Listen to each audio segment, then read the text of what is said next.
గాఢాంధకారములో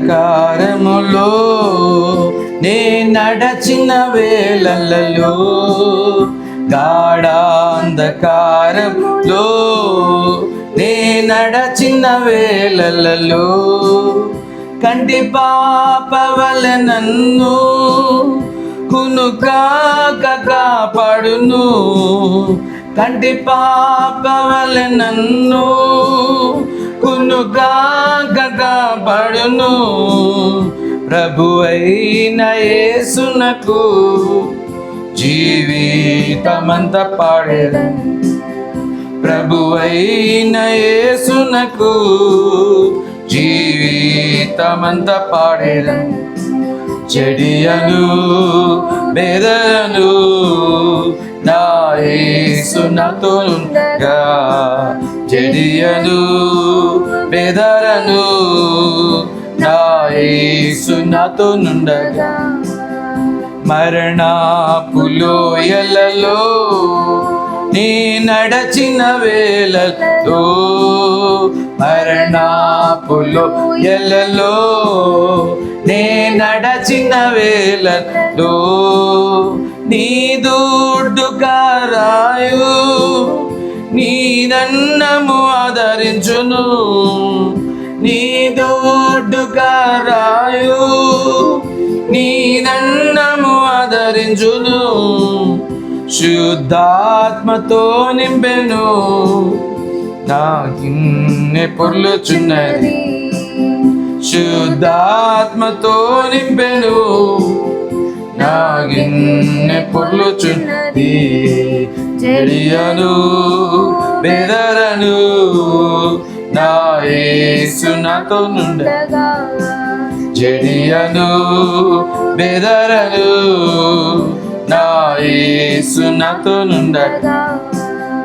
అలలతో కొట్టబడినా నా నావలో నేనుండగా, అలలతో కొట్టబడినా నా నావలో నేనుండగా, ప్రభు యేసు కృప నన్ను నిరువాగ కాపాడును, ప్రభు యేసు కృప నన్ను విడువాగ కాపాడును. అభయామిచ్చి నన్ను ఆదరికి చేర్చును, అభయామిచ్చి నన్ను ఆదరికి చేర్చును. చెడియను బెదరను నా యేసు నాతో ఉండగా, చెడియను బెదరను నా యేసు నాతో ఉండగా, చెడియను బెదరను నా యేసు నాతో ఉండగా, చెడియను బెదరను నా యేసు నాతో ఉండగా. ప్రియమైనటువంటి దేవుని ప్రజలారా, మరోసారి ఈ ఉపవాస కూడికల్లో మనమందరం కూడా 15వ దినాన ఈ ఉపవాస కూడికల్ని జరుపుకోవడానికి దేవుడు మనకు కృపిచ్చాడు. దేవుని వాక్యంలో నుంచి ఈ దినము రోమిల రాసిన పత్రిక 1వ అధ్యాయాన్ని ధ్యానిస్తాం. ఈ దినము ధ్యానించబోయే అంశము దేవుడు మనల్ని పిలిచిన పిలుపును గురించిన అంశాన్ని ఈ దినం నేర్చుకుందాం. ఈ వీడియో మీకు నచ్చి మరి మీరు పాఠాలను నేర్చుకుంటున్నట్లయితే లైక్, షేర్ అండ్ సబ్స్క్రైబ్ దయచేసి మరి అనేకులకు ఈ వర్తమానం అందేటట్లు చూడండి. వారి జీవితాలు కూడా దేవుని నిండు దీవెనలు వారి జీవితంలో కూడా పొందుకుంటారు. రోమిల రాసిన పత్రిక 1వ అధ్యాయం మొదటి 3 వచనాలు చదువుతున్నాం. యేసుక్రీస్తు దాసుడును అపోస్తలుడుగా ఉండుటకు పిలువబడిన వాడును దేవుని సువార్త నిమిత్తము ప్రత్యేకించబడిన వాడైన పౌలు రోమాలో ఉన్న దేవుని ప్రియులందరికీ అనగా పరిశుద్ధులుగా ఉండుటకు పిలువబడిన వారందరికీ శుభమని చెప్పి వ్రాయినది. ప్రియులారా, గతించిన వారాల్లో ఒక్కొక్క వచనాన్ని చూస్తూ వచ్చాం. ఈ దినము రోమాలో ఉన్న దేవుని ప్రియులందరికీ అనగా పరిశుద్ధులుగా ఉండుటకు పిలువబడిన వారికి అనే పదాన్ని ఈ దినము చూద్దాం. ప్రియులారా, దేవుడు తన బిడ్డలైనటువంటి వారిని మరి పిలుస్తూ ఉంటాడు. God has a purpose. ఒక ఉద్దేశంతో ఒకరిని పిలుస్తాడు. పిలిచి అవసరం లేలే వెళ్ళిపో అని అన్నాడు. ఒక పని కొరకు దేవుడు ఒక వ్యక్తిని పిలిచాడంటే ఒక గొప్ప ప్రణాళిక ఆ వ్యక్తి పట్ల దేవునికి ఉంటుంది. So God's call is awesome and God's call has a purpose and God's call will have a results. కనుక ఈవేళ దేవుడు ఒక వ్యక్తిని పిలుస్తున్నాడంటే అది దేవుని యొక్క గొప్ప ప్రణాళిక. రోమీయులకు రాసిన పత్రిక 8వ అధ్యాయం 28 నుంచి 30 వచనాల వరకు ఇలా రాయబడింది. నేను చదువుతున్నాను, మీరు చూడండి.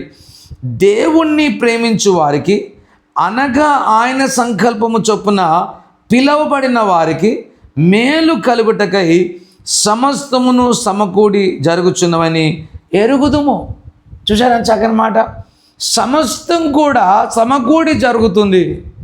సమస్తం కూడా ఆయన సంకల్పము లాగానే ఆయన జరిగిస్తాడు. 28వ వచనంలో గమనించాల్సిన పదాలు ఏంటో తెలుసా? ఆయన సంకల్పము చొప్పున పిలువబడిన వారికి. Called according to his purpose, not our purpose. It is not my decision, it is God's decision. God has a purpose and he has called you. దేవునికి ఒక ప్రణాళిక ఉంది, అందుకనే ఆయన నిన్ను పిలుచుకున్నాడు. ఎందుకు ఆయన నిన్ను పిలుచుకున్నాడు?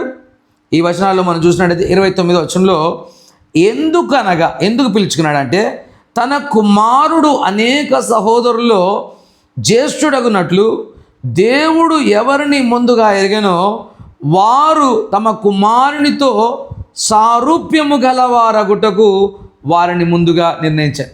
What is the purpose? దేవుని యొక్క స్వరూపంలోకి రావాలి అని ఆయన మనల్ని పిలుచుకున్నాడు. చూసారా?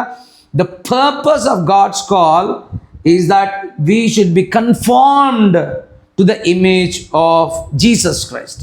అందుకని ఆయన మనల్ని పిలుచుకున్నాడు. ఆయన పిలిచింది ఎందుకంటే మనల్ని నీతిమంతులుగా తీర్చి పరిశుద్ధతలోకి నడిపించి యేసుక్రీస్తు యొక్క సమరూపంలోకి మనము రావాలి అన్నది దేవుని యొక్క వాంఛగా జ్ఞాపకం చేసుకోవాలి. పిల్లారా, చాలాసార్లు చాలామంది నన్ను ఇలా అడుగుతుంటారు, పాస్టర్ గారు దేవుడు నన్ను పిలుచుకున్నాడు అనుకోండి, మరి దేవుని పిలుపును నేను అందుకున్నాను అనుకోండి, మరి నా యొక్క జీవితంలో రక్షణ నేను ఎప్పుడైనా కోల్పోతానా? అది ప్రశ్న చాలాసార్లు మనకుంటుంది. సంఘం ఈ దినాల్లో డివైడ్ అయింది. కొంతమంది అంటారు రక్షణ పోతుంది అని, కొంతమంది అంటారు రక్షణ పోదు, దేవుడు పిలుచుకున్నాడు అని అంటుంటారు. ఇది మనం గుర్తుంచుకోవాలి. ఈ 3 వచనాలు మనం గమనించినట్లయితే very powerful statements, and this is very powerful verse which talks about a believer security. ఒక క్రైస్తవుని యొక్క జీవితంలో దేవుడు వానికి ఇచ్చిన నిశ్చయత, దేవుడు పిలిచాడు కనుక దేవుడు ఇచ్చే నిశ్చయత ఎంత గణనీయమైందో మనం ఈ వచనాల్లో మనం చూస్తా ఉన్నాం. ఒక వ్యక్తిని దేవుడు మరి పిలుచుకున్నాడు అంటే ఆ వ్యక్తి మంచిగా అవ్వడానికి దేవుడు కాలక్రమేణా వాణ్ణి మరి ఆయన పిలుచుకున్నాడు అనే విషయాల్ని మనమందరం కూడా జ్ఞాపకం చేసుకోవాలి. So God had purposed it. నేను ఉద్దేశించలే ఈ క్రైస్తవునిగా కావడానికి, నేను ప్లాన్ చేయలే నేను ఈ క్రైస్తవ కుటుంబంలోకి రావడానికి, ఈ సంఘంలోకి రావడానికి. It is the purpose of God, it is God's planning, it is God's design. అంతేకాదు మన కొరకు మరి ఇదే అధ్యాయంలో 8వ అధ్యాయం చూసినట్లయితే కుమారుడు పరిశుద్ధాత్మ దేవుడు మరి మన కొరకు విజ్ఞాపన చేస్తున్నారు. క్రీస్తు యొక్క సమరూపంలోకి మనమందరము రావడానికి కొరకు పరిశుద్ధాత్మ దేవుడు యేసుక్రీస్తు ఇద్దరు కూడా పనిచేస్తున్నారన్న విషయాన్ని మనము జ్ఞాపకము చేసుకోవాలి. సో ఈ 2 వచనాలలో మనము ఏం నేర్చుకోవచ్చు అంటే we can learn about the purpose is explained. దేవుని యొక్క ఉద్దేశాన్ని ఈ వచనాల్లో మనకి ఎక్స్ప్లెయిన్ చేసి 29వ వచనంలో ఏమంటున్నాడంటే దేవుని కుమారుని స్వరూపంలోకి మరి రావడానికి కొరకు ఆయన మనల్ని ముందుగా నిర్ణయించుకున్నట్లుగా చూస్తున్నాడు. కొన్నిసార్లు ఈ వచనాలు చదువుతున్నప్పుడు మనకు అనిపించవచ్చు, మరి ఇది ఎలా సాధ్యం, దేవుడు కొంతమంది ఎన్నుకున్నాడు మరి కొంతమంది ఎన్నుకోలేదా అనే విషయాన్ని ప్రశ్నలు మనకు రావచ్చు. అయితే కొన్నిసార్లు మన లాజిక్ని పక్కకు పాడేయాలి, మన విజ్డమ్ని పక్కకు పారేయాలి. మన యొక్క కొన్నిసార్లు మన లాజిక్కి బై చెప్పాలి. ఈ క్రైస్తవ జీవితము మరి చాలా బాగా గుర్తుంచుకోవాలి. ఇట్ ఈస్ కన్సర్నింగ్ ఫేత్, విశ్వాసానికి సంబంధించిన ఘనమైన అంశంగా మనం గుర్తుంచుకోవాలి. సో కొన్ని సందర్భాల్లో మనకి ఎలా అనిపిస్తుంది అంటే, మనకు కొంచెం శోధన రావచ్చు, సాతాను మనం శోధించవచ్చు. ఏమని? దేవుని జ్ఞానము మరి ఇలాంటిదా, దేవుని ప్రేమ మరి గురించి ప్రశ్నలు రావచ్చు మనకు, దేవుని యొక్క నీతిని గురించి మనకు ప్రశ్నలు రావచ్చు, దేవుని సత్యాన్ని గురించి మనకు కొన్నిసార్లు ప్రశ్నలు రావచ్చు, దేవుని పరిశుద్ధత గురించి కొన్నిసార్లు ప్రశ్నలు రావచ్చు. దేవుడు కొంతమందిని పిలుచుకున్నాడు, కొంతమందిని పిలుచుకోలేదు అనే ఈ యొక్క అనుభవాలు మన జీవితంలో మనకు కనబడతాయి. అయితే పిల్లారా, వీటన్నిటిని కూడా విశ్వాసము ద్వారానే మనం అన్నిటినీ కూడా ఎదుర్కోవాలి అన్న విషయాల్ని జ్ఞాపకం చేసుకోవాలి. నీవు క్రైస్తవుడిగా కావడానికి గల కారణం ఏంటంటే, దేవుడే నిన్ను డిసైడ్ చేశాడు. ఎఫెసీయులకు రాసిన పత్రిక 1వ అధ్యాయంలోకి మనం వచ్చినట్లయితే ఇక్కడ కొన్ని సత్యాలని మనం చూద్దాం. 1వ వచనాన్ని చూసినట్లయితే, అంటే 3వ వచనాన్ని చూసినట్లయితే, మన ప్రభు అయిన యేసుక్రీస్తు యొక్క తండ్రి యగు దేవుడు స్తుతించబడును గాక. ఆయన క్రీస్తునందు పరలోక విషయంలో ఆత్మ సంబంధమైన ప్రతి ఆశీర్వాదం మనకు అనుగ్రహించను.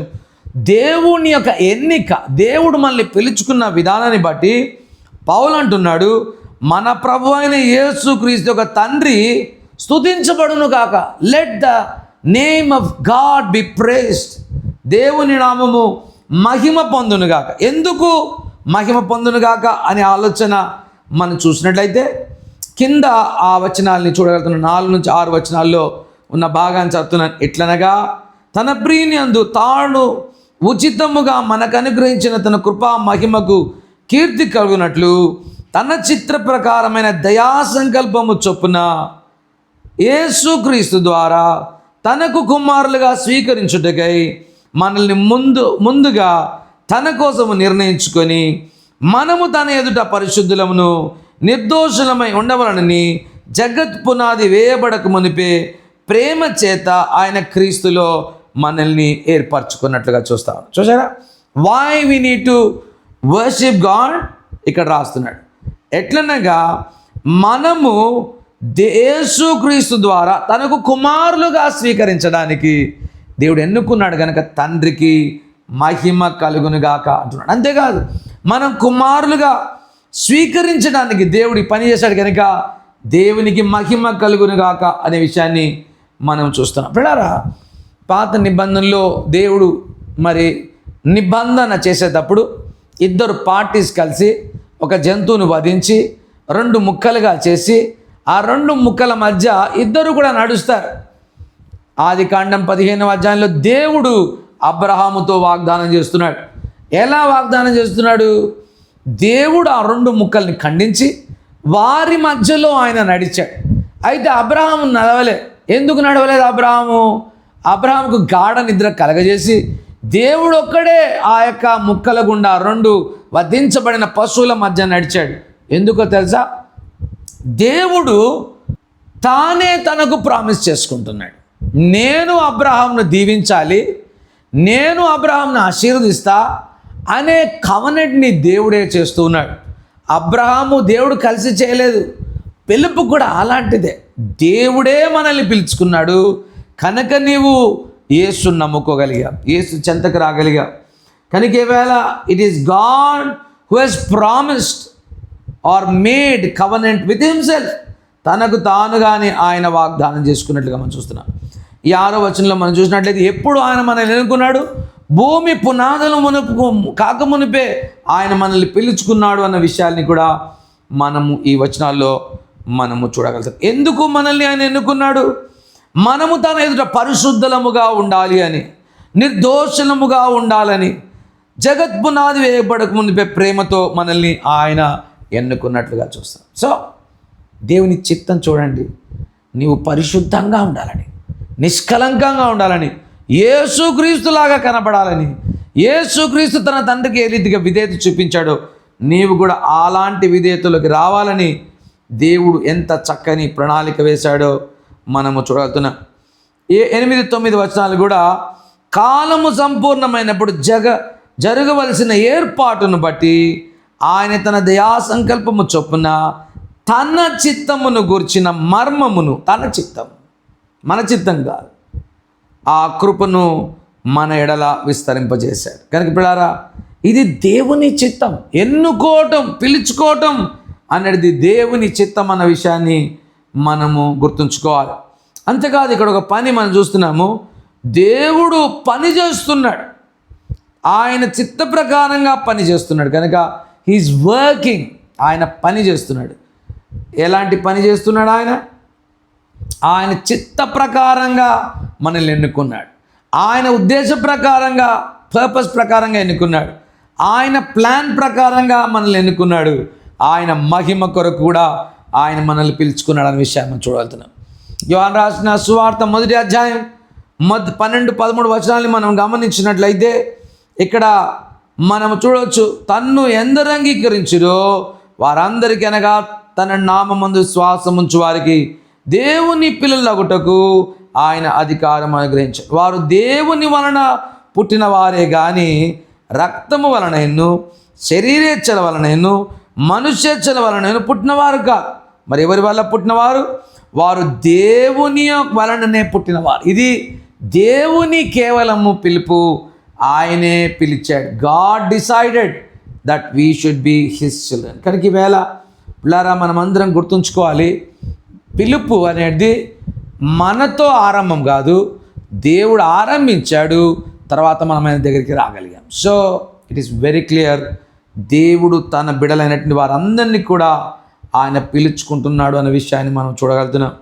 పిల్లారా, ఇదే అధ్యాయంలోకి మనం వచ్చినట్లయితే రోమీయులకు రాసిన పత్రిక 8వ అధ్యాయము 29వ వచనం మనం చూసినట్లయితే, ఎందుకనగా తన కుమారుడు అనేక సహోదరుల్లో జ్యేష్ఠుడగునట్లు దేవుడు ఎవరిని ముందుగా ఎరిగెనో వారు తన కుమారుతో స్వరూపము గల వారగుటకు వారిని ముందుగా నిర్ణయించుకున్నట్లుగా మనం చూస్తున్నాం. చెప్పలారా, దేవుని పిలుపులో 2 విషయాలు, ఒకటి ప్రైమరీ అంశం ఒకటి ఉంది, రెండవది సెకండరీ అంశం ఉంది.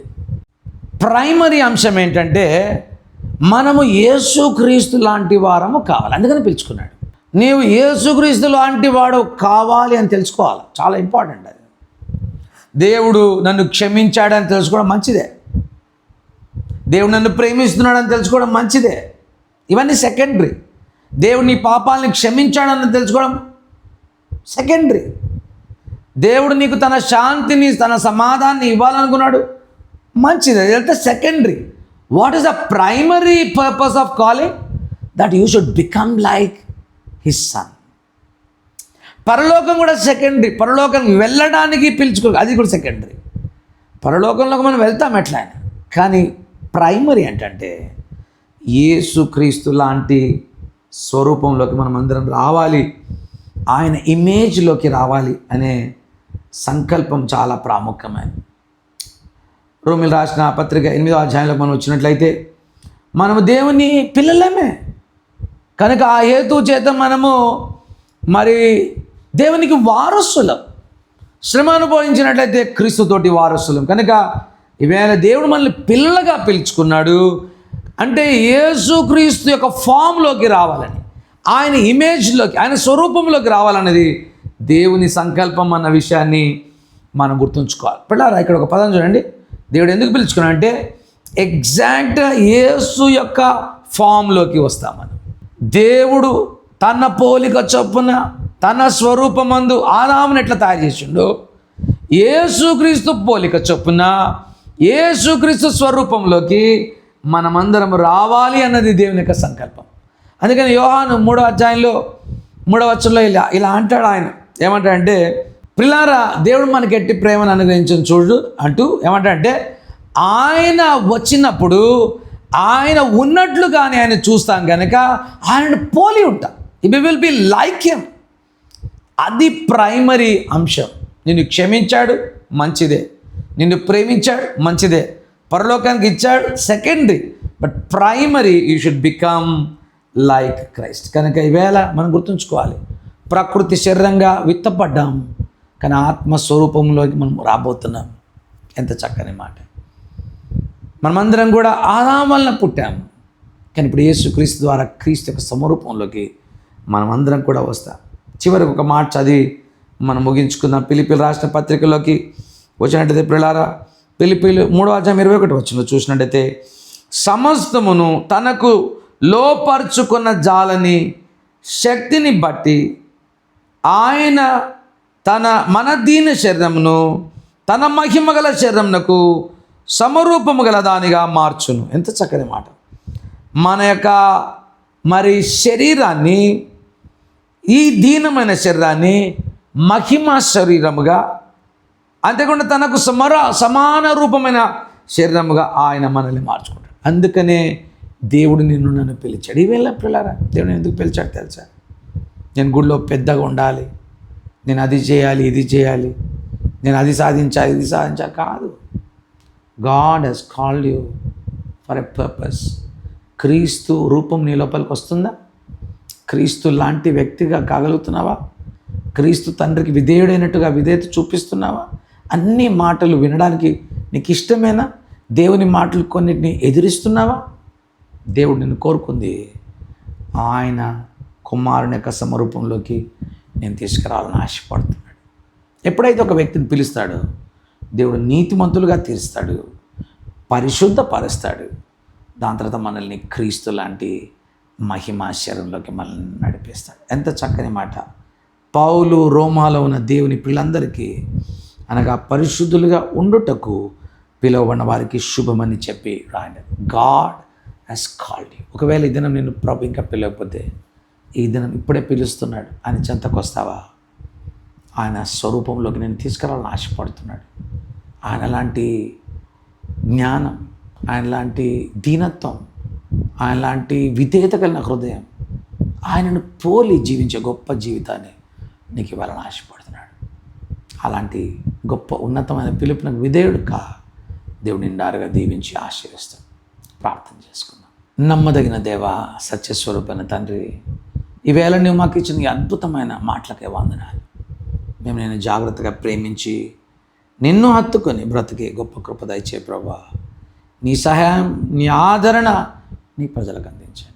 ఎందుకు నువ్వు పిలుస్తున్నావు ఈ దినం కూడా కొందరిని వారికి నేర్పించావు. క్రీస్తు యొక్క సమరూపంలోకి నడిపించాలని ఆశపడుతుంది. ఈ లోకంలో మేము గొప్పవారం కావడానికి కొరకు కాదు ప్రభా, క్రీస్తు యొక్క సమరూపంలో మమ్మల్ని నడిపించండి.